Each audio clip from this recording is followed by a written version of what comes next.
दोस्तों, क्या आपको पता है कि गाड़ी में लगे एयरबैग्स जो रोजाना हजारों लोगों की जान बचाते हैं, वो एक्सीडेंट के वक्त इतना जल्दी कैसे फूल जाते हैं और आखिरकार इसको बनाया कैसे जाता है?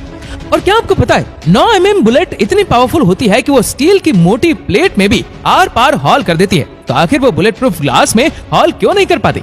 बुलेट प्रूफ ग्लास में ऐसी क्या खास बात होती है जिससे बुलेट इसको क्रॉस नहीं कर सकती? और आखिर बुलेट प्रूफ ग्लास को बनाया कैसे जाता है? चलिए जानते हैं एयरबैग्स और बुलेट प्रूफ ग्लास के बनने के प्रोसेस के बारे में।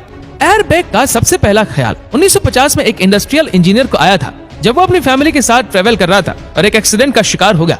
उस हादसे में सबकी जान तो बच गई, लेकिन इस हादसे ने उस इंजीनियर को एयरबैग बनाने का आइडिया दिया।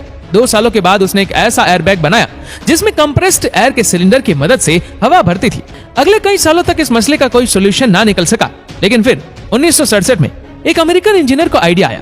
क्रैश होने से लेकर एयरबैग के फूलने तक हैरत अंगेज तौर पे सिर्फ 20 मिलीसेकंड का टाइम लगता है। यानी जितना टाइम पलक झपकने में लगता है, उतने टाइम में एयरबैग 5 बार फूल सकता है।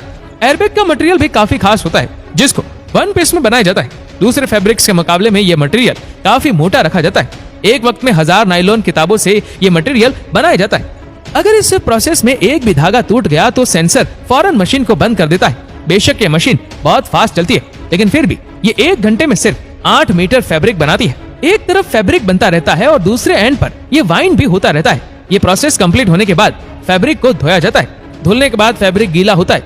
इसके बाद इसको अब गर्म रोलर्स के ऊपर से गुजार कर सुखाया भी जाता है और प्रेस भी किया जाता है, क्योंकि एयरबैग के अंदर गैसेस का प्रेशर बनता है।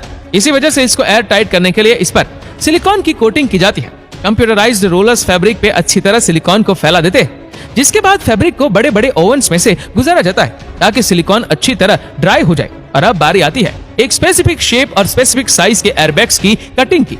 कंप्यूटर ऑपरेटेड मशीन हर एयरबैग को एक ही साइज के हिसाब से काटती है। फाइनल इंस्पेक्शन के बाद एयरबैग की सिलाई की जाती है और फिर आखिर में इसकी टेस्टिंग। आइए अब जानते हैं बुलेट प्रूफ ग्लास के मैन्युफैक्चरिंग प्रोसेस के बारे में।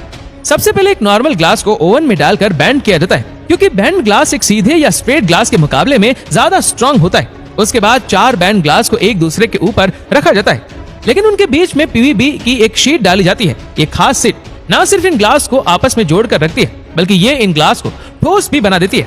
4 बैंड ग्लास और 3 पीवीबी शीट्स को इन साइडों से टैप करके इसके ऊपर प्लास्टिक शीट चढ़ाई जाती है, जिसको अच्छी तरह एयर टाइट कर दिया जाता है। अब बारी आती है इसमें से हवा निकालने की।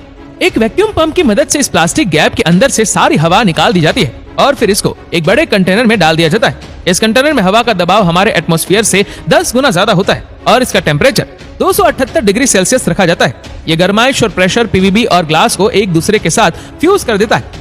जो पहले 4 ग्लास और 3 पीवीबी शीट्स थी, वो अब सब फ्यूज होकर एक यूनिट बन जाती है और अब ये single sheet bullet proof glass कहलाती है।